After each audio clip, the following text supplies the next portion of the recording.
चलिए, नमस्कार दोस्तों, मैं अंशुमन शर्मा एक बार फिर स्वागत करता हूं आपका रॉयल इंस्टीट्यूट के डिजिटल प्लेटफॉर्म। ये क्या है भाई? कैलेंडर? वाह यार, कौन सा महीना चल रहा है बेटा? है ना? अच्छा।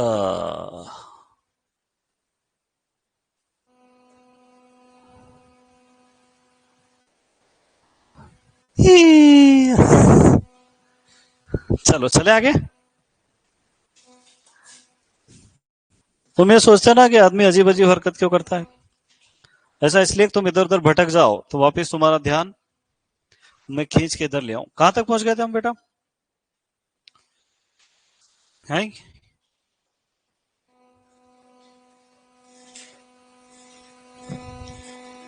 चलो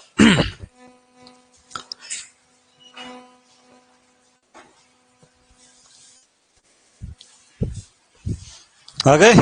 चलो, तो अब अपन पढ़ेंगे खरपतवारों का कुल। लिखवा दूं क्या? क्या नहीं?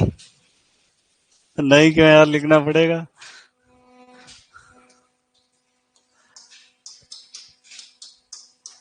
ऑनलाइन वालों, ये पेन दिखाई देता है तुमको? ग्रीन।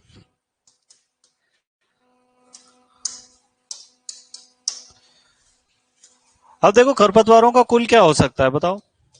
ग्रेमिनी हो सकता है क्या? हाँ? अरे बोलो रे। लेग्यूमिनेसी भी हो सकता है? हाँ? सोलेनेसी हो सकता है क्या? हाँ? चीनोपोटेसी?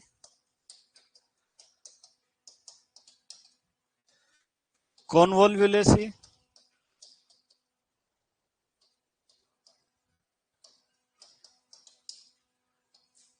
साइप्रेसी?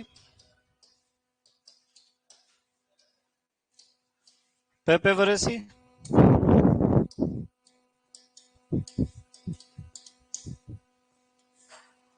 सबका नहीं पढ़ना है, जो एग्जाम में आ सकते हैं क्या? है?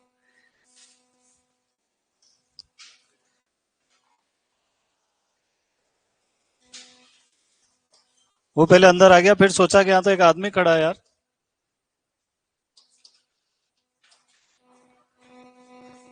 यस महेश जी यार, ये ना इसमें वो नहीं है वो, उसकी वजह से सांस की आवाज, करकराहट, सनसनाहट। नहीं, मेरी आवाज नहीं जाती फिर। अरे नहीं जाएगी। अरे बच्चों, क्या तुमको मेरी आवाज आ रही है? अब बताना, देखें जरा। थोड़ा सा एक्सपेरिमेंट हम कर रहे हैं यहाँ पर। बटन तो नहीं है यार।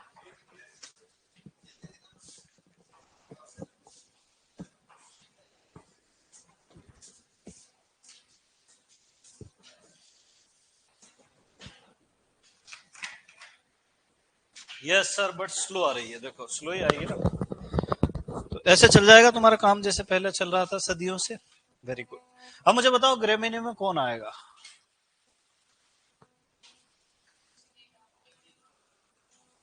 जो फसलें ग्रे महीने में आती है, उनके जंगली रिश्तेदार भी ग्रे महीने में आएंगे। जैसे गेहूं का मामा, तो गेहूं सा। ये यार ट्रिक है ना। देखो, ट्रिक ऐसा जरूरी नहीं कि कोई लाइन हो, कविता हो, कहानी हो। ट्रिक का मतलब है कि किसी भी तरह से अगर चीज याद रह रही है ना, तो वही उसकी ट्रिक है। इनको हैंगिंग पॉइंट्स कहते हैं। क्या कहते हैं बेटा? Hanging points. किसी भी चीज को याद करने के लिए उसको किसी और चीज से ले जाके जोड़ दो, ऑटोमेटिक याद हो जाएगा। है ना? चल, तो गेहूं सा जंगली धान आ जाएगा क्या बेटा? हाँ? और सांवा नाम भी इससे मिलता जुलता ही है। फिर जंगली जई आ जाएगा। जई ग्रेमिनी में आता है, तो जंगली जई भी किस में आएगा? ग्रेमिनी में। अगर ज्वार ग्रेमिनी में आता है, तो जंगली ज्वार यानी बरू भी काय में आ जाएगा? ग्रेमिनी में। अच्छा, गन्ना ग्रेमिनी में आता है क्या? तो कांस भी किस में आ जाएगा बेटा? ग्रेमिनी में आ जाएगा। मतलब ज्यादातर सकरी पत्ती वाले तो ग्रेमिनी में आते हैं, पर मोथा साइप्रेसी में आता है। किस में आता है? क्योंकि उसका नाम क्या है? Cyperus rotundus. तो इस कारण से पूछा जाता है कि साइप्रेसी कुल का पौधा है या मोथे का कुल क्या है। नाम पहले याद रखना है ना? जैसे मैं तुमसे पूछूं कि सेंजी काय में आएगा? लेग्यूमिनेसी में। सोलेनेसी में कौन आएगा बताओ? धतूरा और सोलेनम नाइग्रम मकोय। ये दोनों का बहुत सारे आते हैं, पर अपन वो पढ़ेंगे जो ज्यादा इंपॉर्टेंट। चीनोपोडेसी में चीनोपोडियम एल्बम बतुआ, चुकंदर पालक बतुआ, चीनोपोडेसी, है ना। कॉमन विलस अर्वेंसिस किसका नाम है? हिरणखुरी का, तो वो काय में आ जाएगा इसमें। पापावर सोमनीफेरम अफीम है, और अर्जिमोन मैक्सिकाना किसका नाम है बेटा? सत्यानाशी, तो सत्यानाशी काय में आ जाएगा। तो मेरे हिसाब से तो बहुत है ना। एक होता है कंपोजिटी, कंपोजिटी इसमें आता है गाजर घास, इसी को एस्टरेसी भी कहते हैं ना। एस्टरेसी और कंपोजिटी दोनों एक ही का नाम है। तो ये हो गए अपने खरपतवारों के कुल। Would you like to write down? लिखना पसंद करेंगे आप? लिखो। कितना पढ़ा दिया सर? बस इतना ही जितना बोर्ड पे दिखाई दे रहा है बेटा। सो टू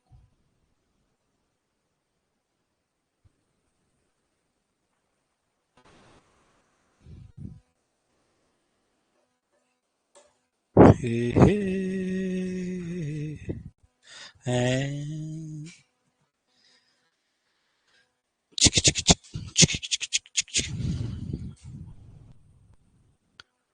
देखो एक साथ दो दो काम दे रखे हैं यार।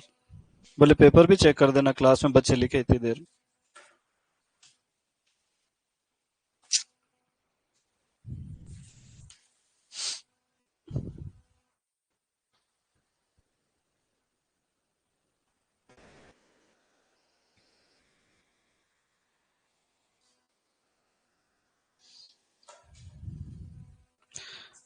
अच्छा मुझे एक बात बताओ कि अपन ने खरपतवारों का प्रवर्धन तो पढ़ लिया है, पढ़ा क्या बेटा? है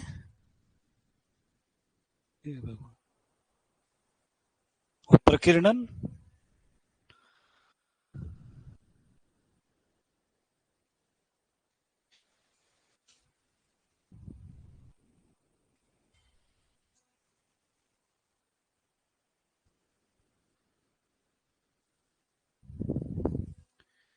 हे हे हे हे ना ना ना ना ना ना।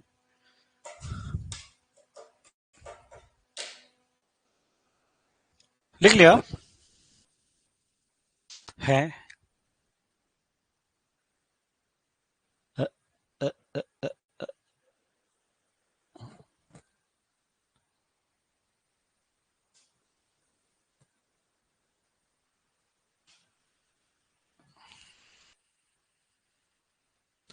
सर एग्रीकल्चर की तीनों बुक पी भाई क्यू के लिए कितने की है? मुझे आइडिया नहीं है बेटा, वो फोन करके पूछ लेना है ना।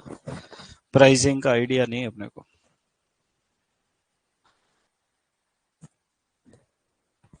अभी सीयूटी के पेपर चल रहे, बच्चे परेशान है उसमें। तुम में से तो कोई नहीं है सीयूटी देने वाला? हाँ, उसमें जरूर सुपरवाइजर के, ये ध्यान रखना है। नहीं समझे? वो भी 12वीं पास है। एक देखो सर, जेईटी और सुपरवाइजर की तैयारी एक साथ कैसे करें? एग्रीकल्चर तो सेम है, हॉर्टिकल्चर भी सेम है, एनिमल हस्बेंड्री भी सेम है। उधर बायोलॉजी और केमिस्ट्री आएगी, और इधर तो कौन सी परीक्षा पहले है? जेईटी की। तो पहले जेईटी कर लो 29 जून के बाद, फिर वो पढ़ लेना आर्ट कल्चर। बस ऐसी तैयारी करें, इसमें लोड कहाँ लेना जीवन में। ठीक है। कुछ समझ नहीं आ रहा? अरे ऐसे लोगों की इस दुनिया में जगह ही नहीं है जिसको कुछ समझ में नहीं आता है ना। जिसको समझ में आता है उसी का सिलेक्शन होता है, जिसको याद रहता है उसी का सिलेक्शन होता है, जो अपने आप को दूसरों से बेहतर साबित करता है उसका सिलेक्शन होता है। याद रखना, ये चयन परीक्षा है, और चयन हमेशा किसका होता है? बेस्ट आदमी का। ठीक है। कांस ग्रेमिनी में लिखा है बेटा ऊपर की तरफ, इसमें भी कंफ्यूजन है, बताओ। चले आगे नौजवानों, चलो अब अपन पढ़ें खरपतवारों का प्रबंधन। क्या पढ़ेंगे घनश्याम? घनश्याम क्या पढ़ेंगे? ये तो ये च्युइंगम खा रहा है, इसको पता नहीं 5,000 का फाइन लग जाएगा अभी। बोलो क्या खा रहा है? मिठाई खा रहा है किस खुशी में भाई? तेरा लड़का हुआ है, मिठाई तो नहीं मिल रही यहाँ पे, ऊपर से मिठ गया, और मिठाई इतनी देर चलती है।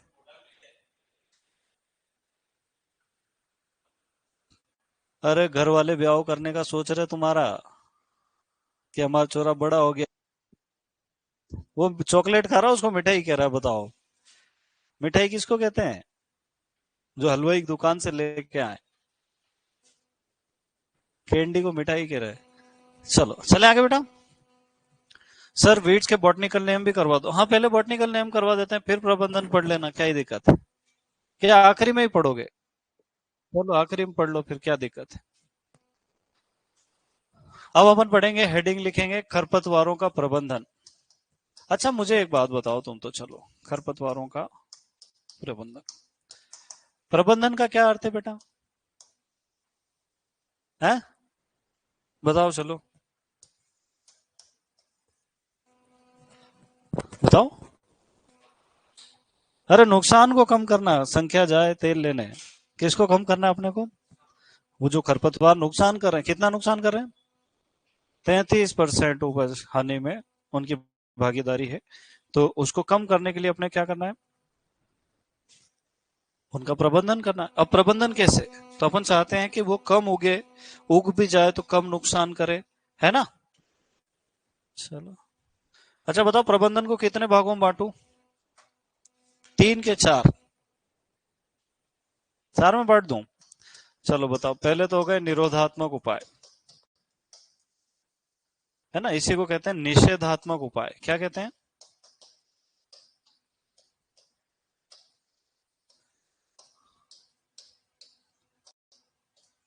खेत को खरपतवार, खेत में या देश में खरपतवारों को घुसने से रोकना क्या कहलाता है?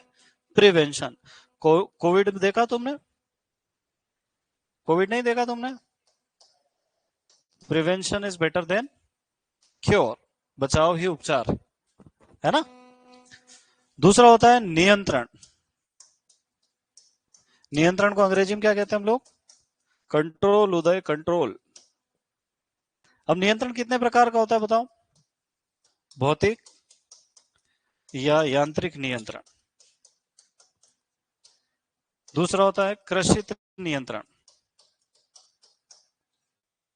तीसरा होता है रासायनिक नियंत्रण।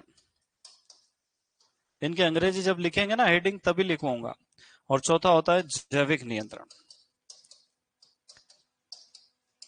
तो कितना नियंत्रण हो गया अपने पास? 4 प्रकार का। कितने प्रकार का हो गया बेटा?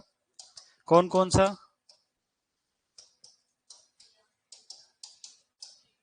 भौतिक, यांत्रिक, कृषित, रासायनिक और जैविक। और चारों पांचों को अलग अलग कर दे तो 5 हो जाएंगे, है ना?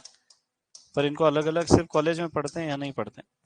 अब एक होता है उन्मूलन। कभी नाम सुना है ऐसा? पोलियो उन्मूलन अभियान। इसको अंग्रेजी में कहते हैं इरेडिकेशन। क्या कहते हैं बेटा? इरेडिकेशन, इरिगेशन नहीं कहते हैं। अच्छा चलो ये 3 तो होगा, चौथा कौन बताएगा? बताओ। IWM, इंटीग्रेटेड वीड मैनेजमेंट, है ना? समन्वित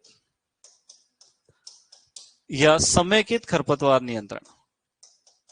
ये समेकित किसी के भी आगे लगा देते हैं तो एक ही अर्थ होता है ना, मैं समझा दूंगा तुमको। कभी कभी तो इसका फुल फॉर्म ही पूछ लेते हैं। फुल फॉर्म बता सकते हो? इंटीग्रेटेड वीड मैनेजमेंट, है ना? तो कितने प्रकार का पढ़ेंगे बेटा? 4 प्रकार का। एक एक करके समझा दूं क्या? है, क्या नहीं समझाऊं? सच बताओ। चल, ऐसा चार्ट तो नहीं बनाना तुमको? बना लो, रिवीजन में यही मदद करता है।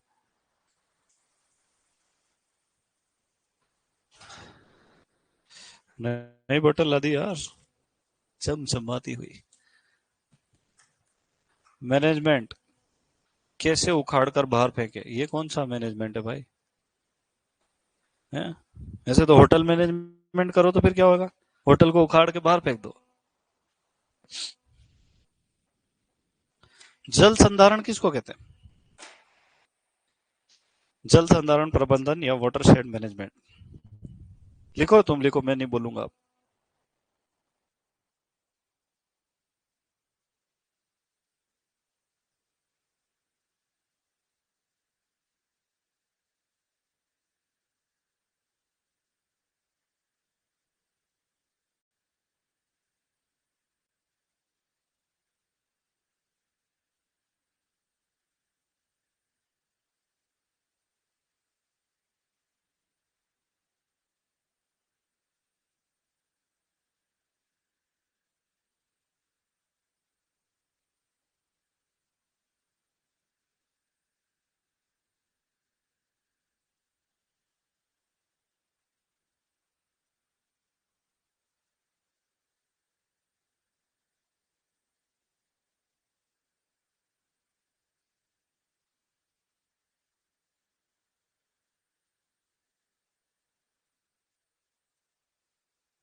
ऑनलाइन वालों लिख लिया बेटा? चलो, इसको कहेंगे अपन प्रिवेंटिव मेथड्स या प्रिवेंशन। क्या कहते हैं बेटा? प्रिवेंशन। प्रिवेंशन का अर्थ होता है खेत में खरपतवारों को घुसने से रोकना। अच्छा, मुझे बताओ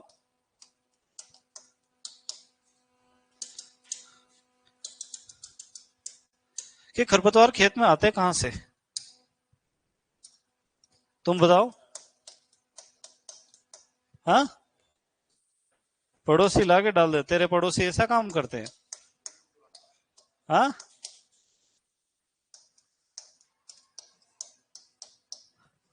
क्यों घनश्याम, तेरे पड़ोसी ऐसा काम करते हैं क्या?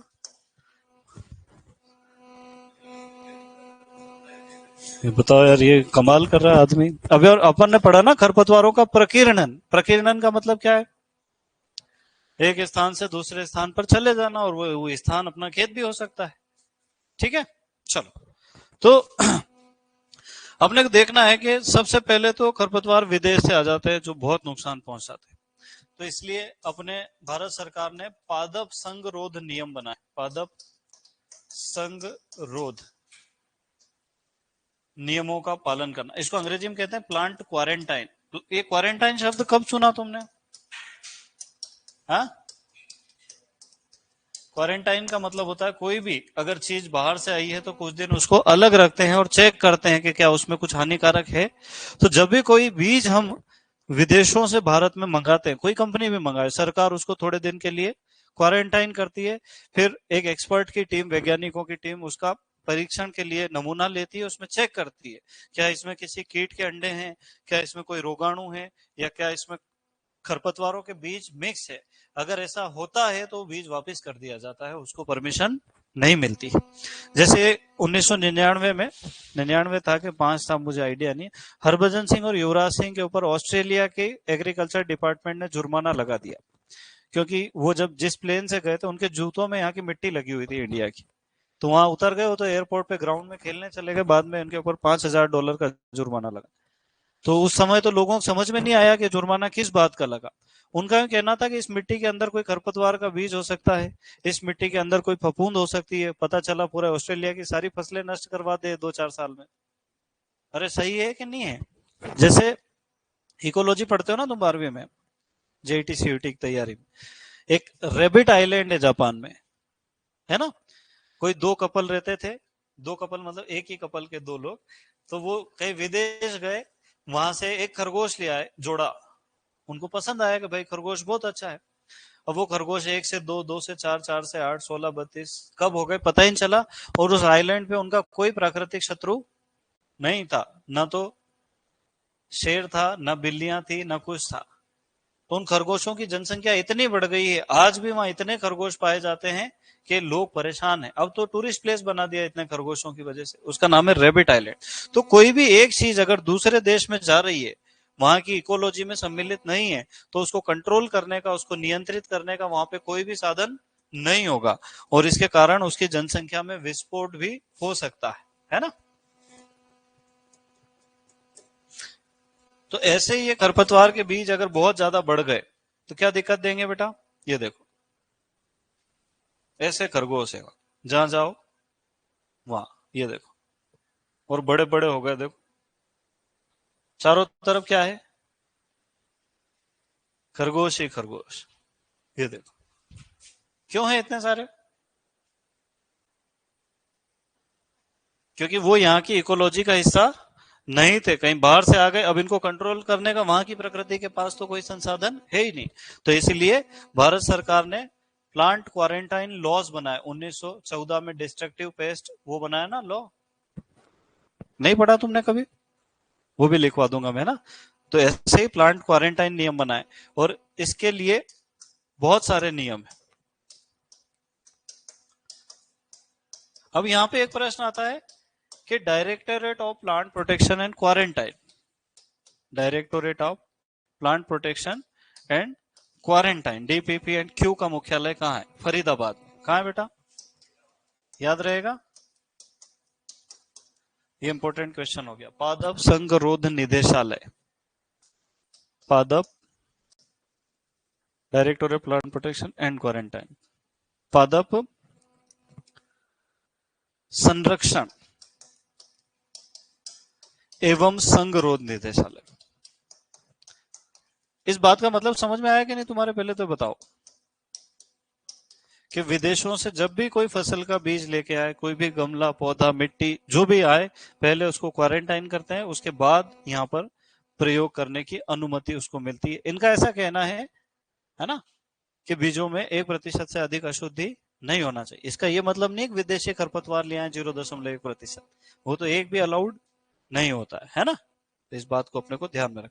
चलो, दूसरा अपन क्या करेंगे बेटा, बताओ? सबसे पहले तो खरपतवार खेत में आते हैं फसल के बीजों के साथ। तो जैसे अपन अगर मान लो कि जैसे गेहूं खाने के लिए उनमें से कंकड़ पत्थर अलग कर देते हैं, हाथ से अपन बीन लेते हैं, देखा कि नहीं तुमने? उसको कहते हैं चुनाई। तो बीज को अपन क्या कर सकते हैं? चुनना, हाथ से चुनाई कर लेते हैं उनकी। या तो अगर अपन एक छलनी में छानेंगे तो क्या होगा? खरपतवार के बीज सामान्य रूप से छोटे होते हैं, वो छलनी में से नीचे निकल जाएंगे, तो अपन छान भी सकते हैं। दूसरा लिख लेते हैं अपन, छानना। अच्छा, पानी में डुबाएंगे तो क्या होगा? खरपतवार के बीज हल्के होते, उनकी डेंसिटी कम होती है, तो पानी में तैर जाते हैं, जबकि फसल के बीज भारी होते हैं, वो पानी में डूब जाते हैं। तो अपन क्या लिख सकते हैं इसको, पानी में डुबाना। गेहूं तो डुबाते हैं कि नहीं? 20% नमक के घोल का प्रयोग भी करते हैं। इससे कौन सा खरपतवार अलग हो जाता है? कांसनी के लिए। किसके लिए प्रयोग करते हैं बेटा? कांसनी को बरसिंग के बीजों से अलग करने के लिए, है ना। 10 लीटर पानी में 2 किलो नमक डालो और बीज डाल दो, तो सारे कांसनी के बीज क्या होंगे? तैर जाएंगे। कुछ समझ में आ भी रहा है कि नहीं आ रहा है? अरे आ रहा है कि नहीं आ रहा है? पक्का पक्का। चलो, फिर मुझे बताओ, नहरों की सफाई कर देंगे क्या? क्यों कर देंगे? क्योंकि उसके आसपास उगने वाले पौधों के बीज कहाँ गिरते हैं? नहरों में। और ये कब करना पड़ती है अपने को? गर्मियों में। सर्दियों में कर सकते हैं क्या? अगर नहर बह रही है तो नहीं कर सकते हैं, उतरेंगे थोड़ी उसके अंदर, है ना। या तो फिर अपन क्या करते हैं पता है, जहां से नहर आ रही है ना, पानी के मार्ग में जाली लगा देना।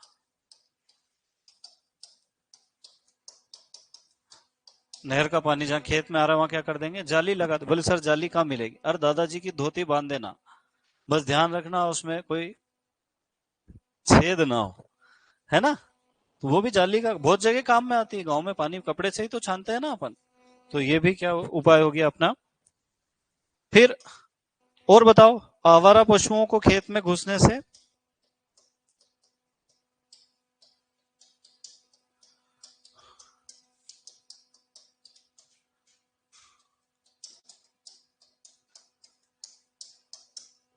और क्या कर सकते हैं अपन बताओ? कृषि यंत्रों की सफाई करके उनका प्रयोग करना। कृषि यंत्रों पर लगी मिट्टी हटाना। तुम खुद सोचोगे ना तो 10-15 कारण और आ जाएंगे। और यही एग्जाम में भी होता है हमेशा, कि अपन यहाँ से रट के कुछ और जाते हैं, क्वेश्चन ऐसा आता है कि सोच में पड़ जाते हैं। क्योंकि वो चाहते हैं कि तुम बुद्धिजीवी आदमी बनो, अपनी सोच से भी आगे बढ़ पाओ। सिर्फ रटना काफी नहीं होता सफलता प्राप्त करने, है ना।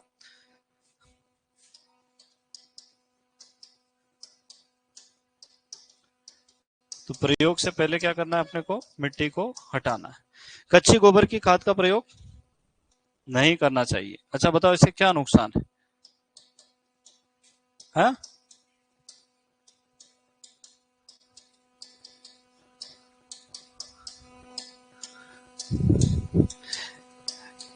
किसी भी एक जगह जाओ तो वहां से फालतू पौधे वौधे बीज बीज खरीद के नहीं लाना, है ना। नहीं तो यहाँ से न्यूजीलैंड गए, वहां बहुत अच्छे फूल खिल रहे थे जंगल में, है ना। अपन ने सोचा चलो ये पौधे सूख गए, इनके बीज निकाल के जेब में रख लेते, कौन चेक कर रहा है। और यहाँ लाके बो दिए घर में। पहले तो एक गमले में उगे, फिर उड़ गए, फिर दूसरे खेत में लगे। ऐसे करते करते गाजर घास की तरह हालत खराब हो जाएगी। समझे कि नहीं समझे? Very good. तो कच्चे गोबर की खाद से दीमक का प्रकोप बढ़ता है और सफेद लट का प्रयोग भी बढ़ता है। साथ ही साथ खेत में खरपतवारों की जनसंख्या में बढ़ोतरी होती है।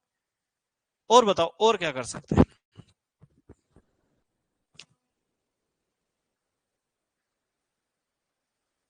है? बस इतना ही कर सकते हैं, इससे ज्यादा कुछ भी नहीं कर सकते। ठीक है। खेत के आसपास मेड़ों की हमेशा सफाई रखना चाहिए, है ना। गर्मियों में भी खेत में खरपतवार उग जाए तो उनको पुष्पन के पहले ही नियंत्रित कर देना चाहिए, ताकि आने वाली फसलों में उनके नुकसान नहीं। तो क्या होता है, किसान गेहूं काट लेता है, खरपतवार खड़े रहते हैं, उनको छोड़ देता है बीच बीच में। समझ रहे हो कि नहीं? फिर क्या होता है, वो पक जाते हैं, उनके बीज वापस खेत में गिरे, अगले साल और भारी समस्या। तो उनको भी नियंत्रित करना है। बाहर निकाल के या तो जला दो या तो नष्ट कर दो, क्योंकि मिट्टी में दबाओगे तो क्या होगा? हाँ। फिर ये लिखना है पहले क्या? हाथों हाथ लिखना है कि आखिरी में लिखना है? तुम पहले डिसाइड कर लो। हाथों हाथ लिखोगे तो कम हाथ दुखेंगे, बीच बीच में ब्रेक मिलेगा। और एक साथ लिखोगे सारा, तो तुमको भी टेंशन रहेगा, आपस में ही लड़ोगे, आगे कर पीछे कर। लिख लो।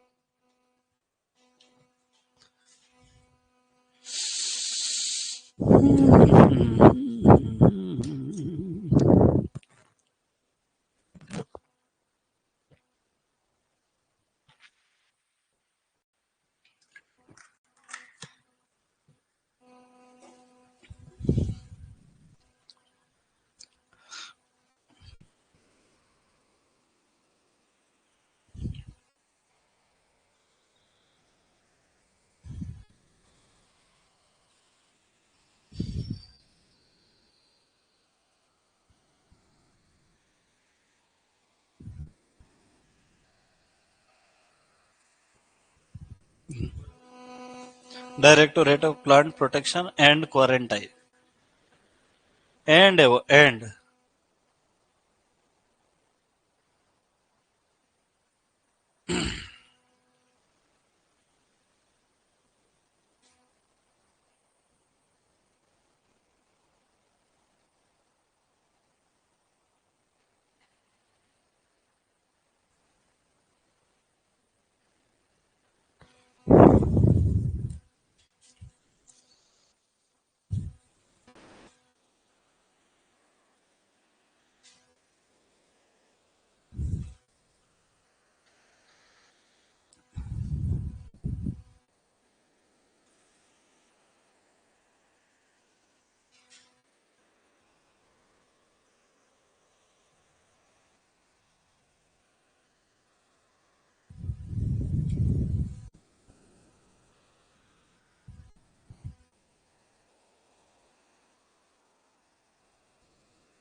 हम्म।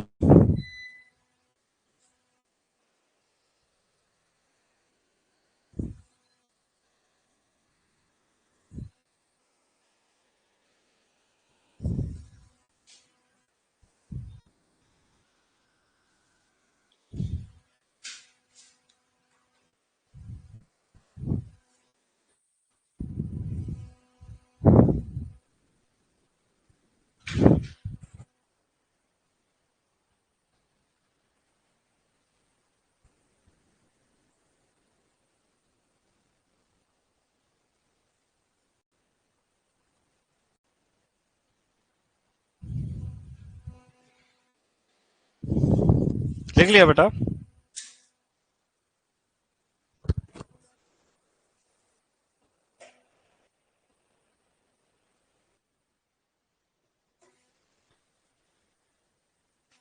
काय का टेस्ट पेपर है तुम्हारा? टिलेज और वीड का। पहले ड्राई फार्मिंग का हो गया? नहीं हुआ?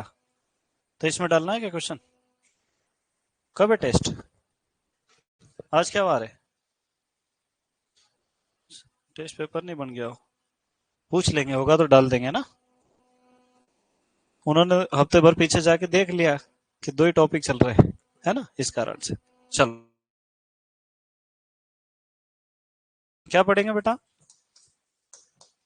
अच्छा, मुझे एक बात बताओ, नियंत्रण का वास्तविक अर्थ क्या है? हैं?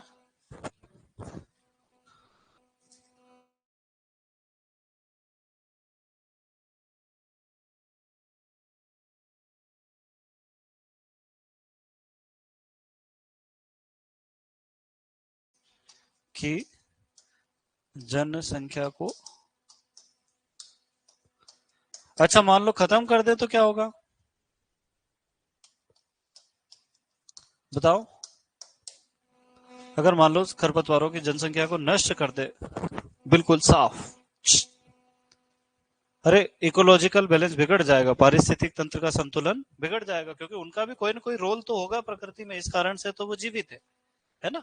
तो अपने को पारिस्थितिक तंत्र का संतुलन अरे कुछ नहीं तो मृदाचरण तो रोक रहे बेचारे जंगलों में, अपन क्यों पूरी दुनिया से खत्म कर दें उनको, है ना। चलो, तो अब खरपतवारों की जनसंख्या को कम करना, कितनी कम करना, तो इसके लिए दो शब्द आते हैं। क्या शब्द आते हैं बेटा? देखो, ये एक लाइन है, ये वहां भी पढ़ोगे आप, कीट विज्ञान का भी पढ़ते हैं जब भी, है ना। इस लाइन को कहते हैं ईटीएल। क्या कहते हैं? आर्थिक दहलीज स्तर।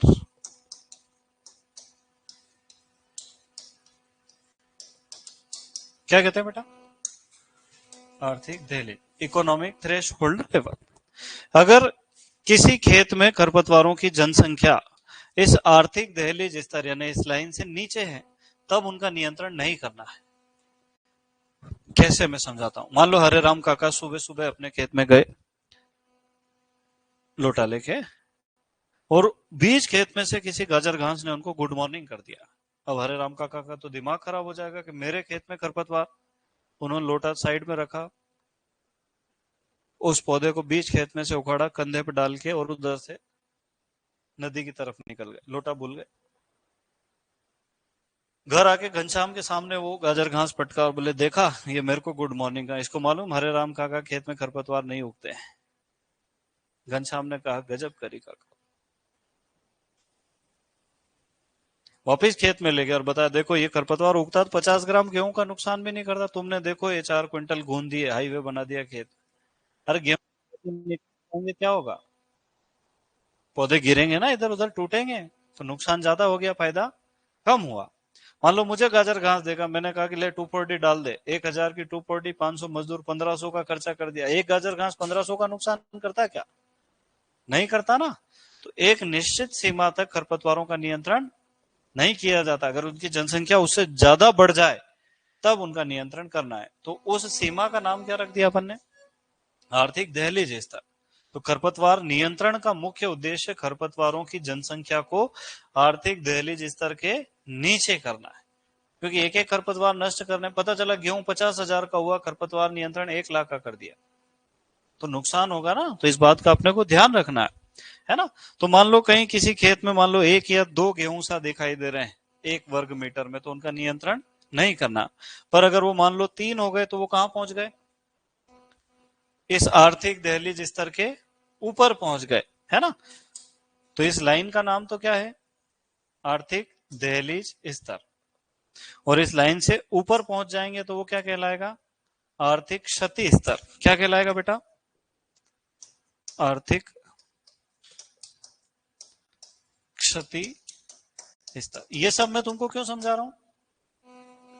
ताकि प्रश्न आए और तुम इसको सही करके आओ, ताकि जो भी लोग 12वीं पास होके सिर्फ यूं सोच रहे हैं कि हम सुपरवाइजर बन जाएंगे 11 12 की बुक्स पढ़ के, उनसे आगे निकल जाओ।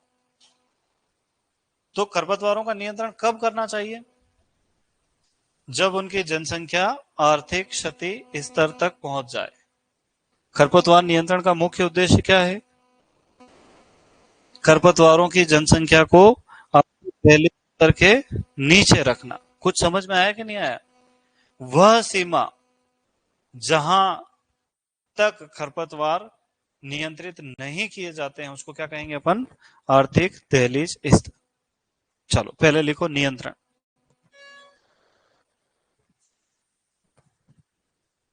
क्या पढ़ोगे, क्या लिखोगे बेटा? खरपतवार नियंत्रण या कंट्रोल।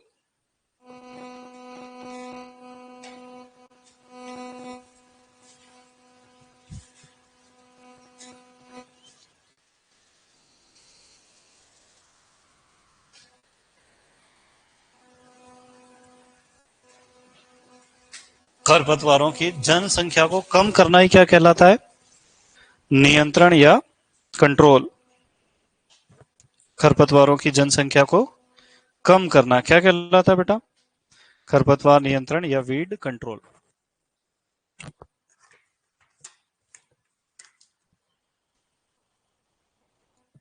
चलो, अब लिखो यहां पर, खरपतवार नियंत्रण का मुख्य उद्देश्य।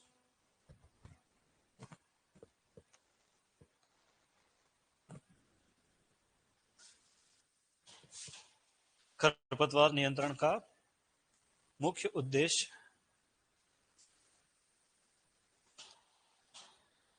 खरपतवारों की जनसंख्या को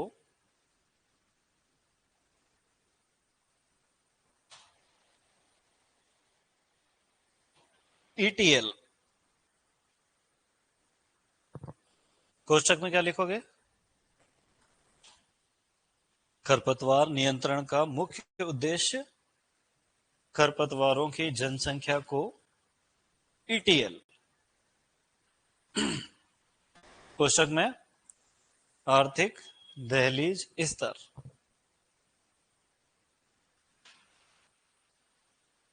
कोष्टक बंद, के नीचे रखना है।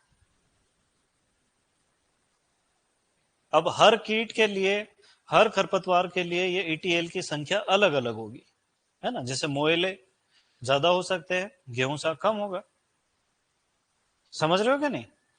और आपत्तिजनक खरपतवार तो एक भी नहीं होना चाहिए, उसका ईटीएल पीटीएल कुछ भी नहीं होता है ना। चलो, ये ज्यादा साइंटिफिक चीज है थोड़ी सी।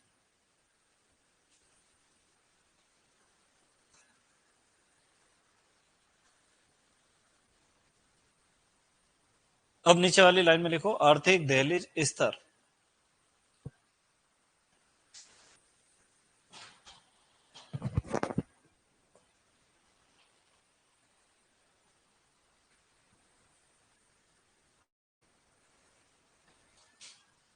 प्रति इकाई क्षेत्रफल, प्रति इकाई क्षेत्रफल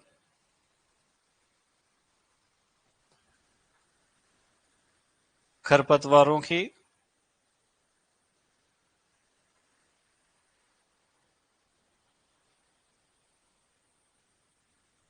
वह जनसंख्या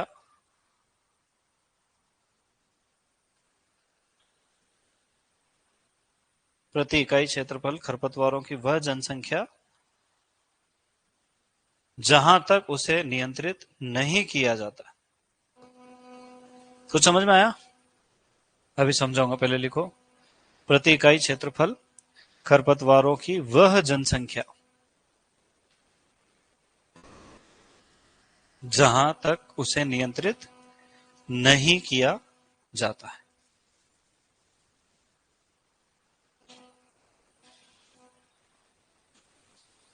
अब मान लो मैं कह दूं कि एक खेत में हिरणखुरी के 50 पौधे या गेहूंसा के 50 पौधे से अधिक नहीं होना चाहिए। अब ये इसके तो खेत ही 1 बीघा का है और उसका 100 बीघा का है, दोनों के लिए संख्या एक ही रहेगी क्या? नहीं रहेगी। इसलिए अपन ने क्या लिखा? प्रति इकाई क्षेत्रफल। मतलब अगर एवरेज वर्ग मीटर में निकाले अपन, तो प्रति वर्ग मीटर 2 से ज्यादा पौधे नहीं होना चाहिए।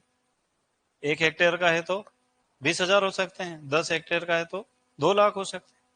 तो इसलिए क्या लिखा अपन ने? प्रति इकाई क्षेत्रफल में खरपतवारों की वो जनसंख्या जहां तक उसको नियंत्रित नहीं किया जाता है। अब लिखो EIL, आर्थिक क्षति स्तर।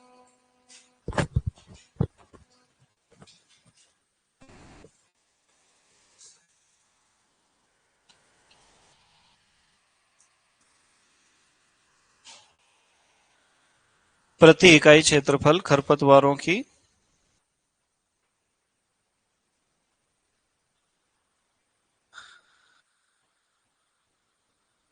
वह जनसंख्या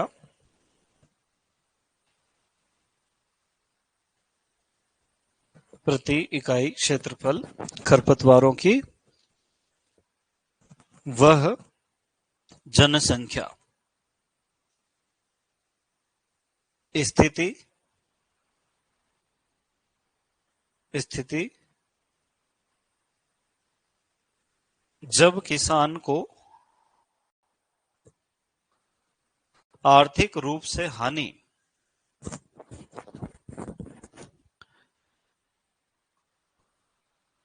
प्रारंभ हो जाए। और इन दोनों तीनों बातों का ज्यादा लोड नहीं लेना है ना, ये थोड़ी हाई लेवल की चीजें हैं, तुमको इसलिए लिखा रहा हूं कि याद रहे बस खाली ETL और EIL, है ना। कहने का मतलब क्या है, सीधे सीधे मैं समझाता हूं कि मान लो कि 1 हेक्टेयर में खरपतवार नियंत्रण का एक बार का खर्चा 1,000 रुपए, अब जब तक खरपतवार 800, 900, 500, 400 का नुकसान कर रहे हैं, अपन 1000 खर्चा करेंगे क्या? नहीं करेंगे। कब करेंगे? जब नुकसान 1000 से ज्यादा होने लग जाए। तो वो 1000 क्या है अपने लिए? ईटीएल। जैसे ईटीएल क्रॉस होगा, क्या शुरू हो जाएगा? ईआईएल। तो नुकसान कब शुरू होता है? जब ईटीएल क्रॉस हो जाता है ना? अब एक प्रश्न मान लो पूछा जाए कि खरपतवारों का नियंत्रण कब करना चाहिए? जब खरपतवारों की जनसंख्या ईटीएल को पार कर जाए अथवा ईआईएल तक पहुंच जाए। ऐसा लिखना चाहोगे? लिख लो, खरपतवारों का नियंत्रण कब करना चाहिए?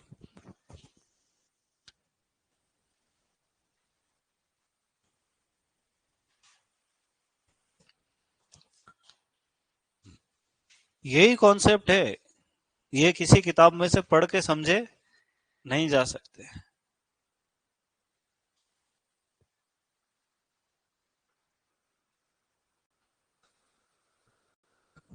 क्या लिखोगे बेटा? खरपतवारों का नियंत्रण कब करना चाहिए? टेस्ट लगाओ।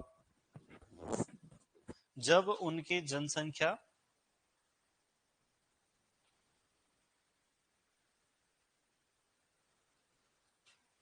ईटीएल से अधिक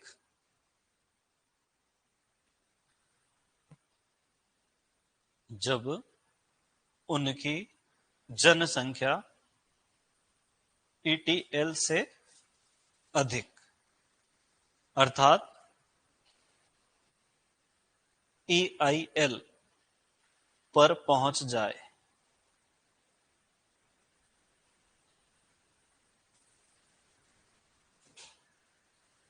हर जगह यही फॉर्मूला लागू होता है, चाहे बिजनेस करो, है ना? वहां भी कब तक मामला शुरू नहीं करते हैं? जैसे मान लो मैं 10,000 का खर्चा कर रहा हूं, उससे मेरी 2,000 की सेल बढ़ रही है, तो मैं 10,000 खर्चा करूंगा मार्केटिंग पे? नहीं करूंगा। कब तक नहीं करूंगा? जब तक 10,000 से ज्यादा रिटर्न नहीं आ जाए। तो ये सार्वत्रिक नियम। चलो अब वापिस आ जाओ थोड़े कम लेवल पे, है ना? नियंत्रण कितने प्रकार का होता है बेटा? 4 प्रकार का। पहला नियंत्रण क्या कहलाता है? भौतिक नियंत्रण या यांत्रिक नियंत्रण। दोनों समझा देता हूं मैं, अलग अलग है ना, पर यूं याद रखना कि प्रश्न एक ही बना गया था। भौतिक नियंत्रण,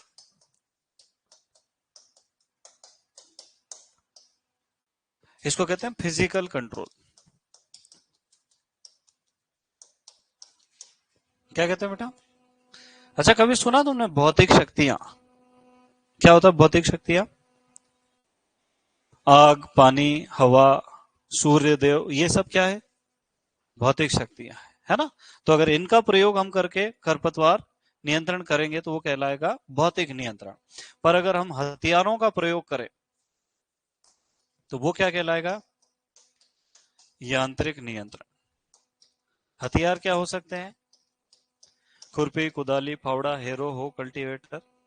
भू परिष्करण जब करते हैं तो वो क्या कहलाता है? यांत्रिक नियंत्रण। कुछ समझ में आया कि नहीं आया? क्या आया?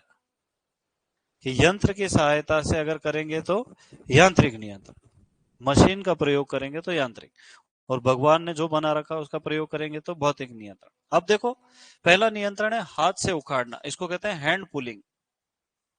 क्या कहते हैं बेटा? हाथ से उखाड़ना, हैंड पुलिंग। यह बहुवर्षीय खरपतवारों के नियंत्रण के लिए अच्छी विधि मानी जाती। कौन से खरपतवारों के लिए? बहुवर्षीय खरपतवारों के नियंत्रण के लिए हाथ से निकालना अच्छा माना जाता है ना? इसको कहते हैं हैंड पुलिंग। क्या कहते हैं बेटा? अब बहुवर्षीय खरपतवार झर बेरी तुम हाथ से उखाड़ सकते हो? नहीं उखाड़ सकते, ट्रैक्टर के पीछे बांध के उखाड़ देते है ना, पर उखाड़ नहीं। तो ये किसके लिए अच्छा माना जाएगा? बहुवर्षीय खरपतवार।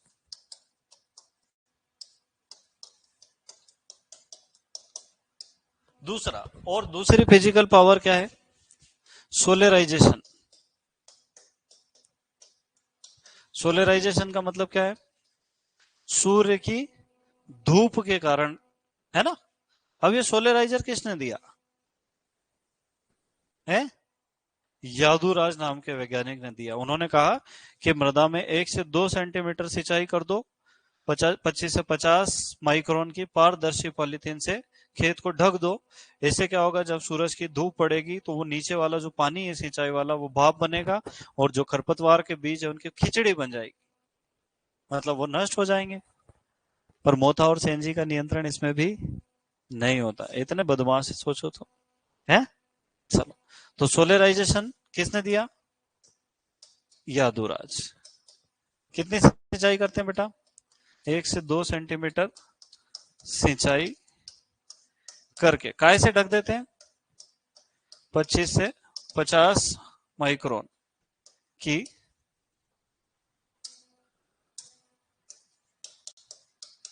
मोटाई की पारदर्शी पॉलीथीन का प्रयोग करते हैं।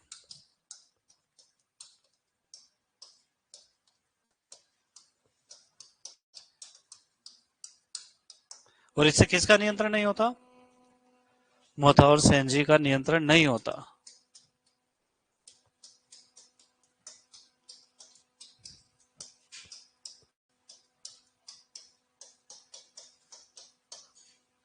और क्या कर सकते हैं बताओ?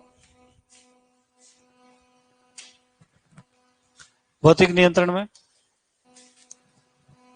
पानी भर दे खेत में, खेत में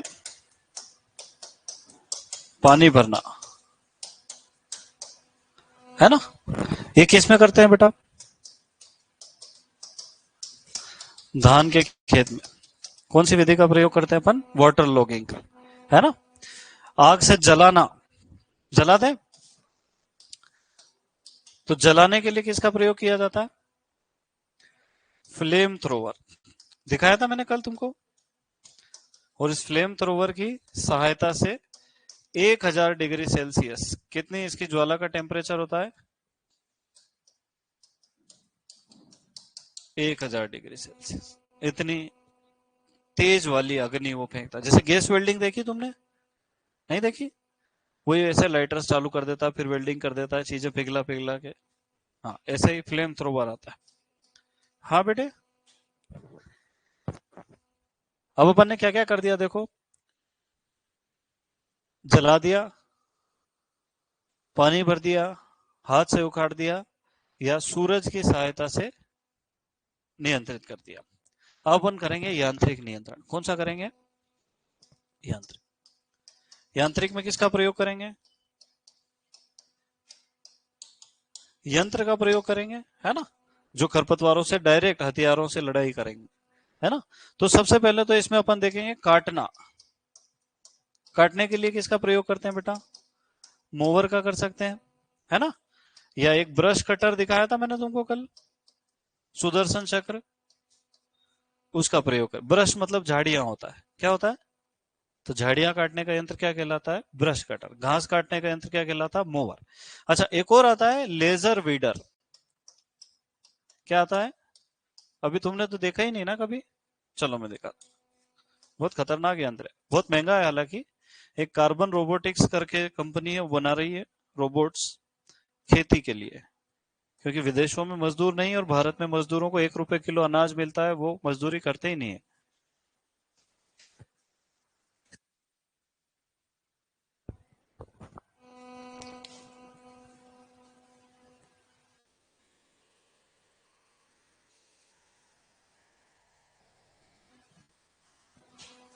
एक तो ये बोर्ड अटकता बहुत है यार।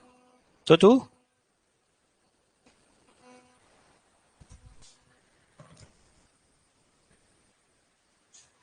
भाई साहब, आवाज आवाज है। हाँ, आवाज कहाँ से बढ़ेगी इसकी? इधर तो दिख ही नहीं रहा आवाज।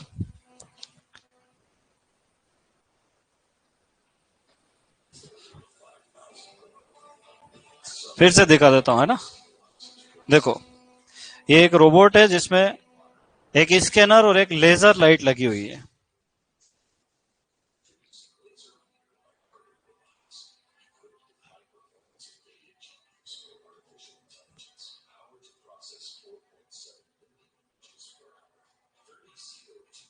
देखो क्या हो रहा है, कुछ दिख रहा है? फसल के पौधों को तो छोड़ देता है, और खरपतवार दिख जाए तो जला देता है। ये देखो, कोई पर्यावरण प्रदूषण नहीं।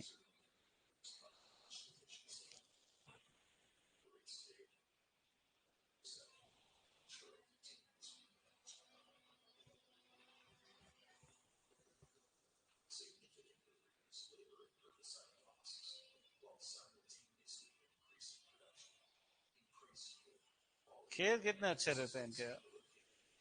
हाँ, एक अपने खेत देखो।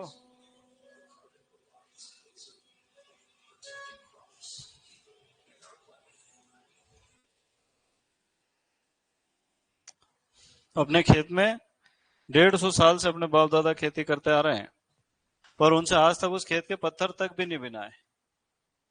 अभी भी उतने ही पत्थर है जितने 200 साल पहले थे। सही है कि गलत है?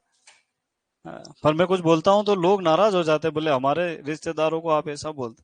अरे मैं अपने बोल रहा हूँ, मेरे भी तुम्हारे भी। चलो, तो यांत्रिक नियंत्रण में क्या कर दिया अपन ने, काट दिया। इसके अलावा और क्या कर सकते हैं बेटा, निंदाई गुड़ाई, है ना, इसको कर्षण में भी लेते हैं, यांत्रिक में भी लेते हैं। तो मैं यहाँ नहीं लेऊंगा, इसको वहां ले जाऊंगा कर्षण, है ना। काटना हो गया, जलाना हो गया। देखो, हेरो, हेरो चलाना क्या कहलाता है, हेरोइंग।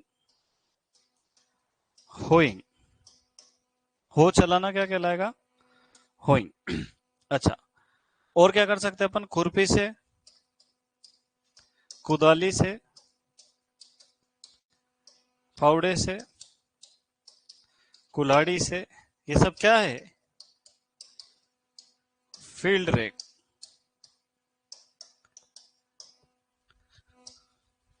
द्वारा अगर नियंत्रण करेंगे तो ये सब काय में आ जाएगा बेटा, यांत्रिक नियंत्रण में आ जाएगा। इसलिए इन दोनों को कंबाइन पढ़ाते हैं, है ना, क्योंकि इन दोनों में कोई खास चीज नहीं है। लिख लो।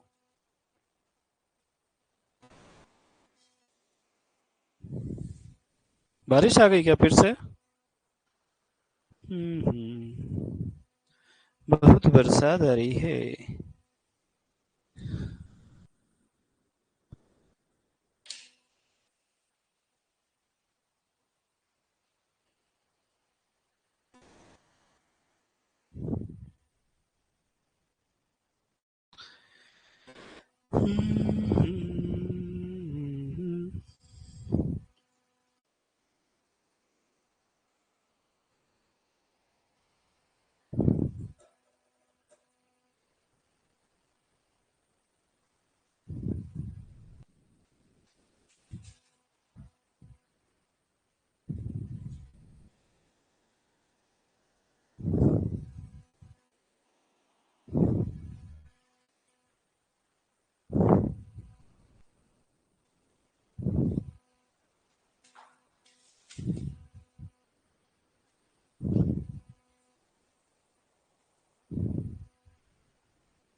लिख लिया।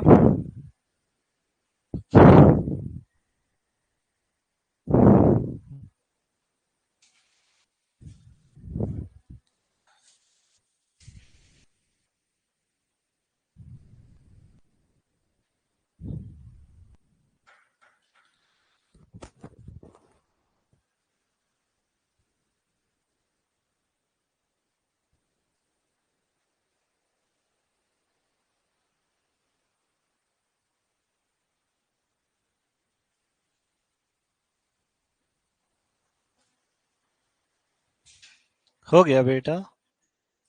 है।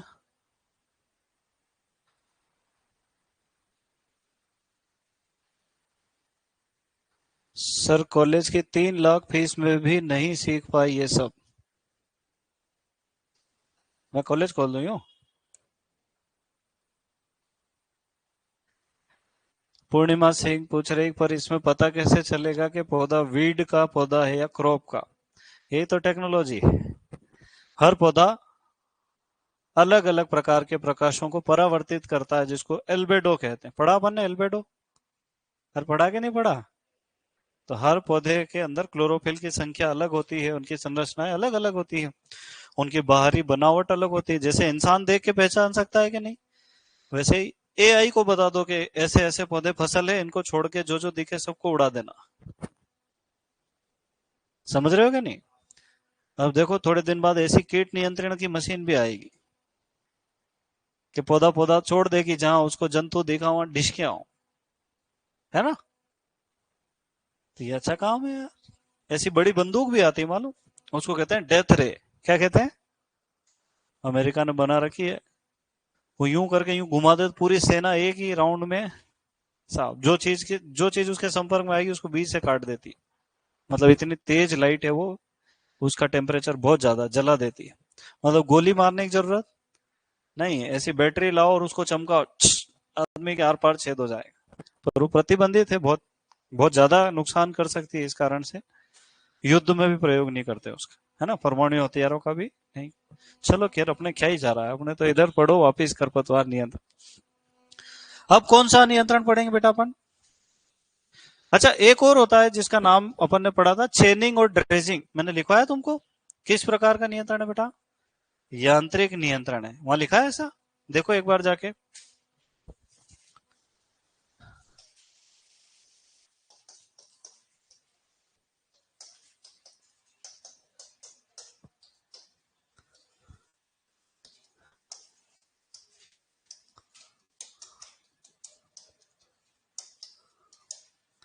अब वो क्या करता है, इसको कभी कभी कल्चरल कंट्रोल लिख देता है। क्या लिख देता है बेटा?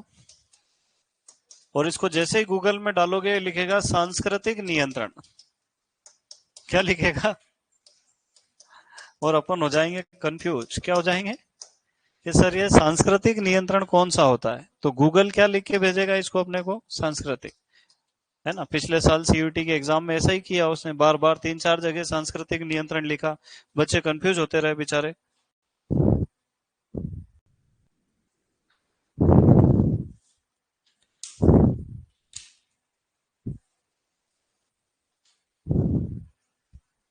तुम सोचते रहते हो ना सर क्या देखते रहते हैं इधर,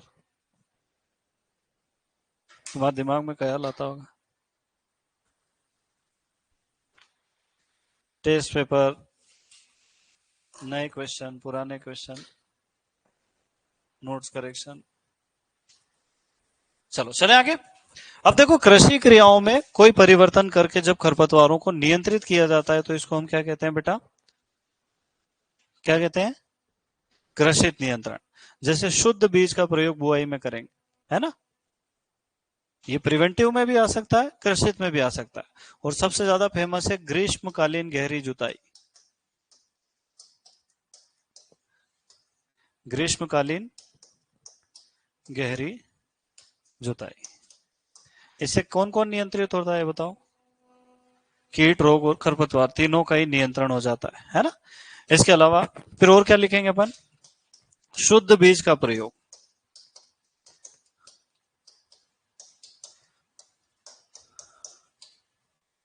दूसरा, फसल चक्र, बुआई का समय, बुआई का समय परिवर्तित अगर हम कर देते ना,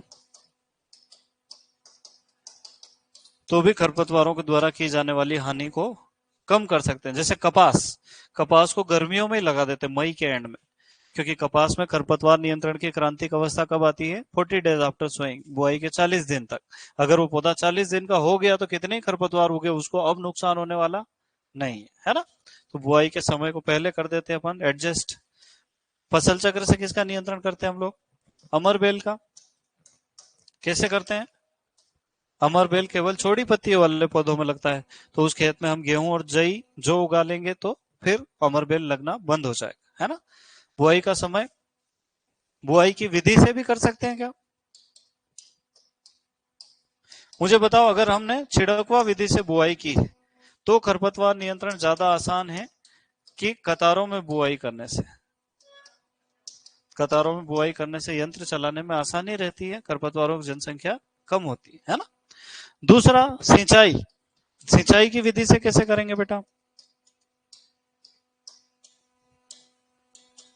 बताओ कौन सी सिंचाई की विधि खरपतवार नियंत्रण में सहायता करती है? तो बूंद बूंद सिंचाई कर देंगे।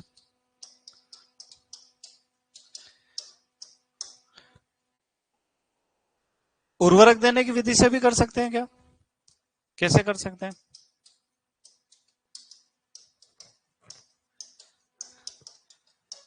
अगर संस्थापन विधि से देंगे तो जहां जहां चाहिए वहीं दे देंगे, और अगर छिड़कवा से दे दिया तो खरपतवार मजबूत हो जाएंगे, है ना।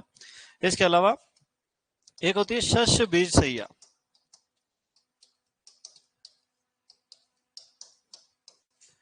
है ना।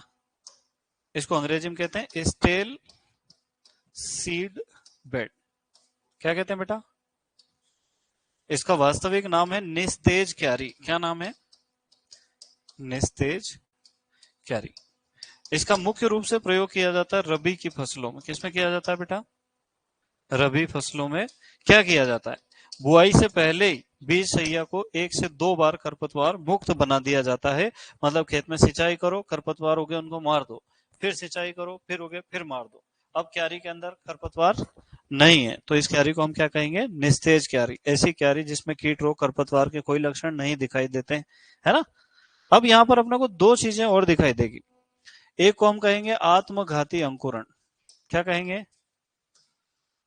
ये कभी सुना तुमने ऐसा नाम? आत्मघाती अंकुरण किस में पाया जाता है ना। ये पाया जाता है स्ट्राइगा में। इसको अंग्रेजी में क्या लिखेंगे? सुसाइडल अंकुरण को क्या कहते हैं? जर्मिनेशन। तो सुसाइडल अंकुरण या आत्मघाती अंकुरण किस में पाया जाता है? स्ट्राइगा में। कैसे पाया जाता है बताओ?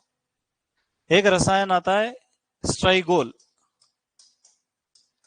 कहां से मिलता है? कपास की जड़ों से। या तो फिर इथाइलिन। इथाइलिन का अगर हम छिड़काव कर देते हैं तो क्या होता है? स्ट्राइगा गलत समय अंकुरित हो जाता है। तो हम क्या करेंगे कि मई जून के महीने में जब बहुत तेज गर्मी होती है तो खेत में किसका छिड़काव कर देते हैं? इथाइलिन का छिड़काव कर देते हैं। अब वो जो स्ट्राइगा के बीज पड़े हुए हैं आधा करोड़ खेत में, एक पौधे के इतने ही बनाता है ना उनको लगेगा कि सही समय आ गया यार, उग जाते हैं। वो जैसे ही बाहर आएंगे, अला इतनी गर्मी, मर जाएंगे। इसको कहते हैं सुसाइड। अरे मर गया कि नहीं बेचारा, गलत समय।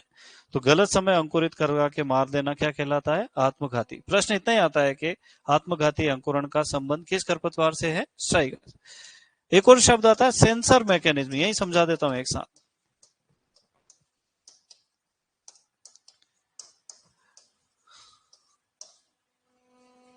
क्या कहते हैं इसको?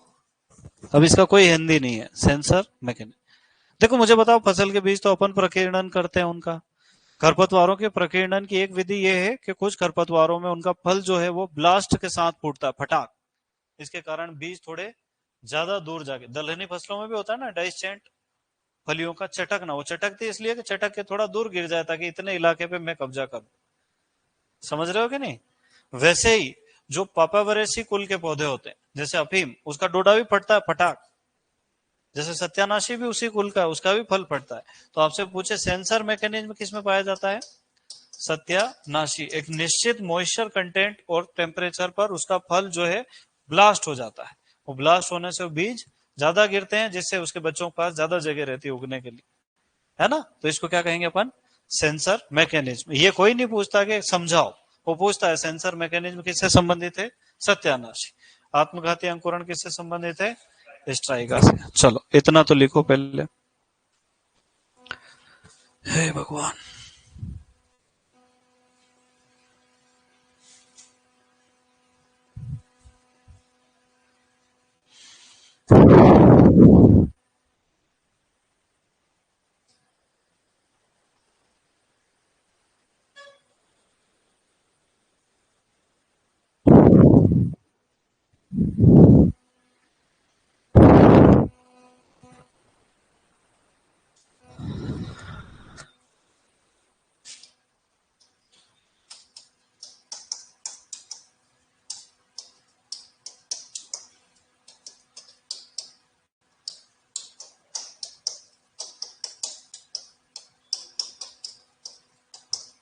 धान गेहूं में गेहूं सा बढ़ जाता है तो फसल चक्र में क्या लगाते हैं फिर अपन?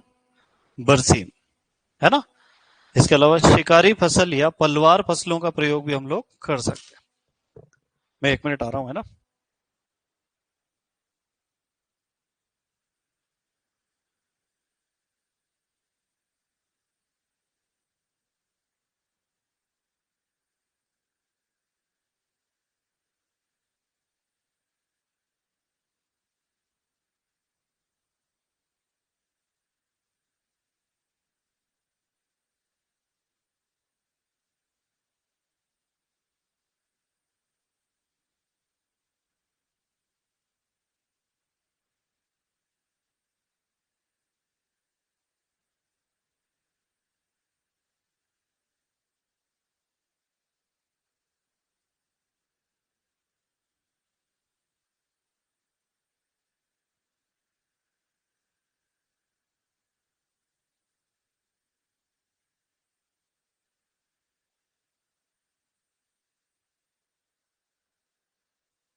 Hello hello hello.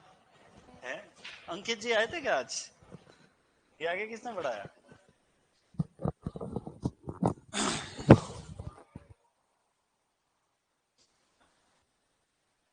ये एक्स्ट्रा पॉइंट्स है ना, इसको उसमें ऐड नहीं करना है।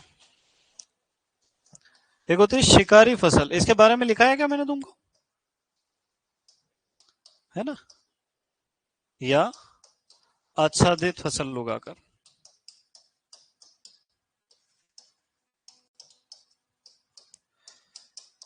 अब कुछ लोग तो कहते हैं अंतराशासन से भी कर सकते हैं, मिश्रित फसल से भी कर सकते हैं।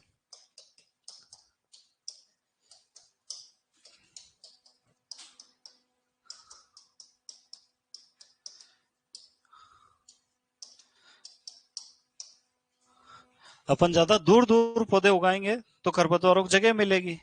अगर अपन फसल ही दो लगा देंगे तो दो ही मिलकर कूट देगी खरपतवारों, है ना?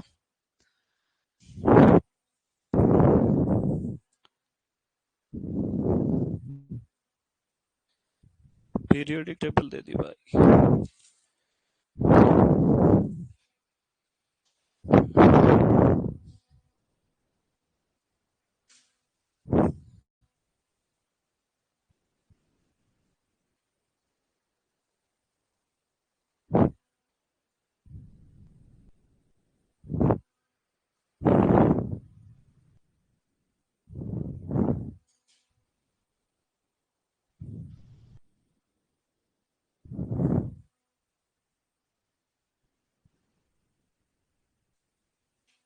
चले आगे बेटा।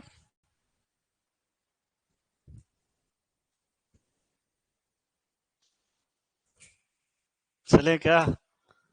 अरे तुम बोलते नहीं हो यार, एक तो।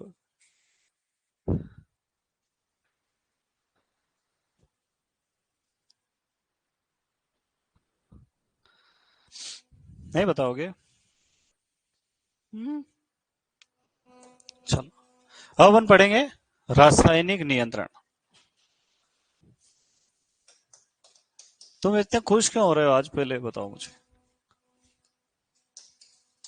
तुम ऐसा चाहते हो कि एक लेक्चर के बाद मैं तुमको ब्रेक दे दूं, फिर एक लेक्चर के बाद ब्रेक दे दूं? हैं? तो कल से कर सकते हैं, अब आगे आज का तो ब्रेक निकल गया तुम्हारा, है ना? अब तो आधा ही घंटा बचा खाली। इतने तक जाते हो क्या तुम? यार कभी मैं तो 4-4 घंटे क्लास ले लेता हूँ, जो उसका क्या होगा? तुम तो बेहोश ही हो जाओगे ऐसे में। क्यों भाई, तेरी कॉपी कंप्लीट हो गई है तो फिर अब क्या करेगा तू? खत्म हो गई? तो ये क्या उसमें ही खत्म हो गई क्या? मौसम जलवायु सिंचाई जल निकास, इतना थोड़ी लिखवा दिया यार मैंने। है?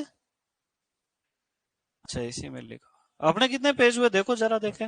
मैं ज्यादा तो नहीं लिखा रहा हूँ तुमको। ऑनलाइन वालों तुम भी देखो जरा।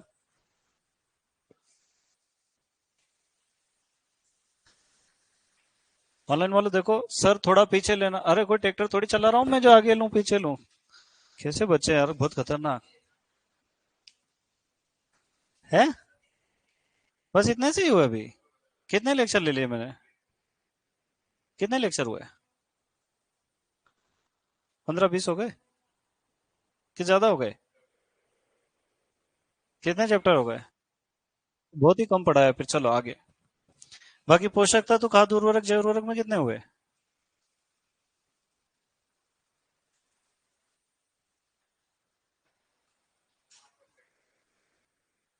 कितने हो गए?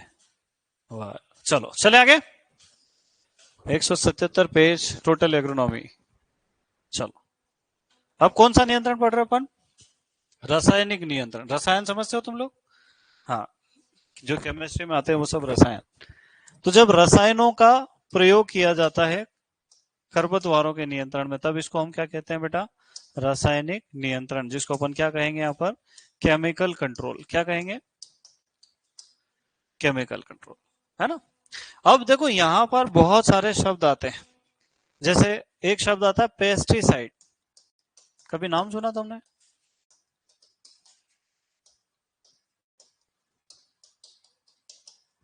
इसको कहते हैं पीड़कनाशी। पर साधारण भाषा के लोग इसको कीटनाशी कह देते हैं और पूरा मामला ही खराब कर देते हैं। अभी जो सीयूटी का मॉक टेस्ट है ना, अपन खोलते हैं, वहां लिखा है कि शाकनाशी में आते हैं कीटनाशी, रोगनाशी, फफूंदनाशी, उपरोक्त सभी। तो लोग कीटनाशी लगाएंगे ना, कीटनाशी में तो कीटनाशी आएगा, पर वो क्या कहना चाहता है, पेस्टिसाइड में कौन कौन आता है, तो उसका इंग्लिश करेंगे जब अपने समझ में आए, है ना। अब पेस्टिसाइड कितने प्रकार के होते हैं, तो पेस्टिसाइड में पहला नाम आता है हर्बिसाइड। क्या आता है बेटा, हर्बिसाइड यानी शाकनाशी। और ये हर्बिसाइड शब्द जो है वो लैटिन भाषा का है, कौन सी भाषा का है। हाँ। अब देखो, शाकनाशी दुनिया में बहुत तरह के रसायन हो सकते हैं, वो रसायन जो पौधों को मार देते हैं क्या कहलाते हैं, शाकनाशी। जैसे मान लो एक अम्ल आता है H2SO4, मैंने किसी पौधे पर डाला, क्या होगा, तो क्या ये शाकनाशी है, अरे है कि नहीं है, जो भी पौधों को मारे वो सब क्या है, शाकनाशी। किसी पौधे पेट्रोल डाल दिया और मर गया बिना आग लगाए, तो पेट्रोल भी क्या है, शाकनाशी। पर जो मार्केट में कृषि रसायन की दुकान पे मिलते हैं, जिनके लिए गवर्नमेंट ने रूल रेगुलेशन बना रखे हैं, उनको हम वीडीसाइड कहते हैं। क्या कहते हैं, खरपतवार नाशी। मतलब गवर्नमेंट ने जिनकी परमिशन दे रखी है, जिनको हम लीगली प्रयोग कर सकते हैं खरपतवारों को मारने के लिए, उनको क्या कहेंगे, खरपतवार नाशी। इसका मतलब यह है कि शाकनाशी एक बहुत बड़ा ग्रुप है रसायनों का जो पौधों को मार सकते हैं। उनमें से कुछ एक जो है वो किसानों द्वारा प्रयोग किए जाते हैं, मार्केट में अवेलेबल है दुकानों पर, उनका निश्चित रेट है, उनके निश्चित नियम कायदे बनाए हुए हैं, उनकी निश्चित एक्सपायरी डेट है, उनके प्रयोग की दर भी निश्चित है, वो सब क्या कहलाते हैं, खरपतवार नाशी। तो शाकनाशी और खरपतवार नाशी अलग अलग चीज है कि एक ही है। जैसे तुम सब स्टूडेंट काय के हो, सुपरवाइजर के, है ना, पर जिसमें से कुछ लड़के हैं और कुछ लड़कियां हैं, दोनों मिला के काय के कहलाओगे, सुपरवाइजर के स्टूडेंट, है ना। पर जो लड़के हैं वो क्या कहलाएंगे, क्योंकि ये खेत में जाके खरपतवारों को नष्ट।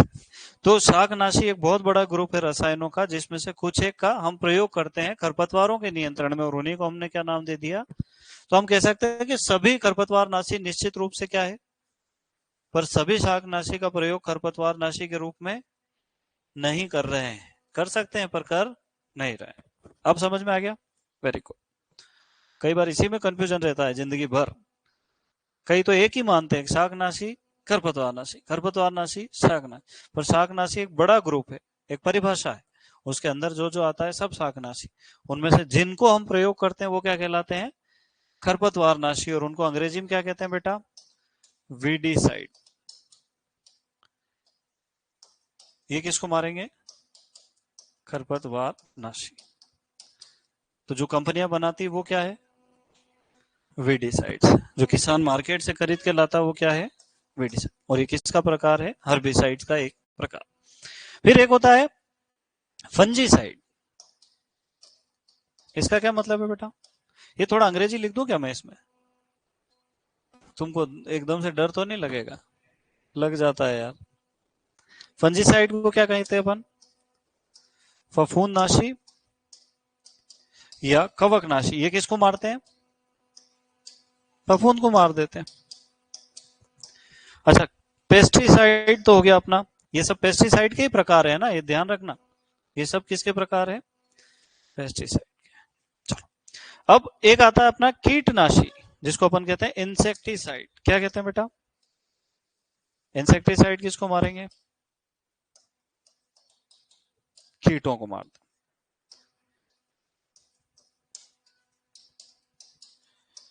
एक होता है एक्रीसाइड, कभी नाम सुना,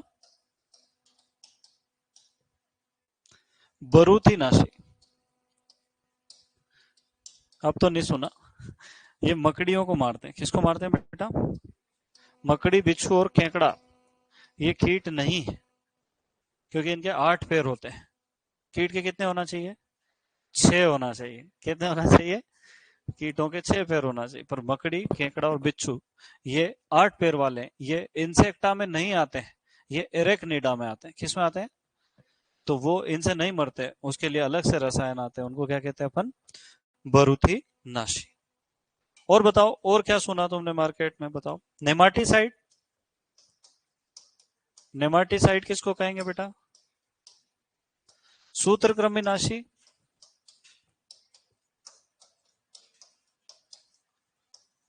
और बताओ। हाँ, एंटीबायोटिक किसको कहते हैं?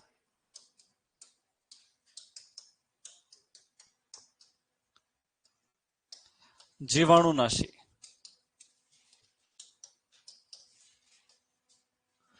बहुत है कि और लिखवाऊं?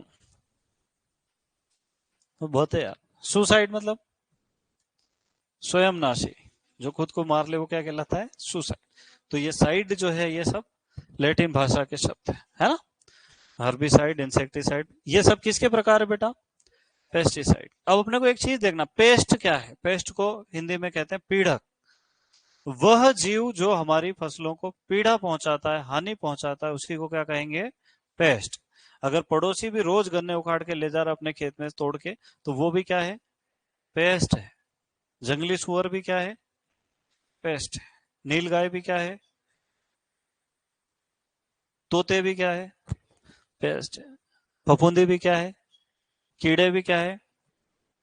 तो रोग, कीट, खरपतवार सब क्या कहलाते हैं? पेस्ट। तो पेस्ट एक बहुत बड़ा ग्रुप है ना? लिख लो चाहो तो। पेस्ट या पीड़क, ये अभी नया चल रहा है ट्रेंड में, मार्केट में पूछ लेता है कि पीड़क में कौन शामिल है, अपन बता ही नहीं पाते। पहले उतारने लग गए ना तुम। लिखो पेस्ट या पीड़क।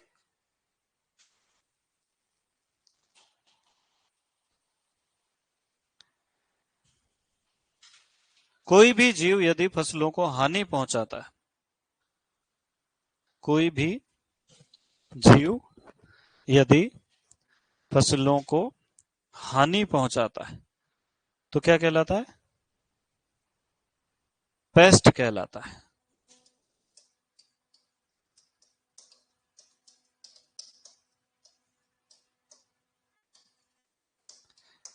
जैसे पड़ोसी लिखोगे कि नहीं लिखोगे? अगर पूछ ले तो पेस्ट में गिनना, अगर पड़ोसी नुकसान कर रहा है फसलों को तो वो क्या है? कई सारे चने उखाड़ के ले जाते, इतने पूरा रास्ता बनाते खेत में, भुट्टे तोड़ तोड़ के ले जाते, बैंगन लगा दो, मिर्ची लगा दो, टमाटर लगा दो, है ना? जितना कीड़े नुकसान नहीं करते इतना तो वो कर देते मकोड़े। चलो, क्या लिखे? जो भी जीव फसलों को हानि पहुंचाते हैं, पीड़क कहलाते हैं। जैसे जंगली पशु, आवारा सांड भी पेस्ट ही है ना? अब जंगली पशु में सब आ गए। पक्षी, पक्षी में मुख्य रूप से कौन? तोते, है ना? कीट, रोग, खरपतवार, अन्य, वट एवर एल्स। मान लो कि ट्रक आया, ट्रक घुस गया खेत में, फसल को हानि पहुंचा दी, तो ट्रक भी क्या है? पेस्ट है। आग लग गई, आग को तो मत मानना, जीव लिखा है अपन ने, है ना? जिंदा है वही पेस्ट है। अब इस परिभाषा को मैं थोड़ी बदल सकता। चलो, पेस्टिसाइड मतलब पीड़क नाशी, जो इनको नष्ट करे, मतलब फसलों को नुकसान पहुंचाने वाले को नुकसान पहुंचा, दुश्मन का दुश्मन। लिख लो। अच्छा, कृंतक में कौन कौन आता है पता है तुमको? चूहे, छछूंदर, गिलहरी। सांप थोड़ी आएगा, जिनके दांत बढ़ते हैं वो।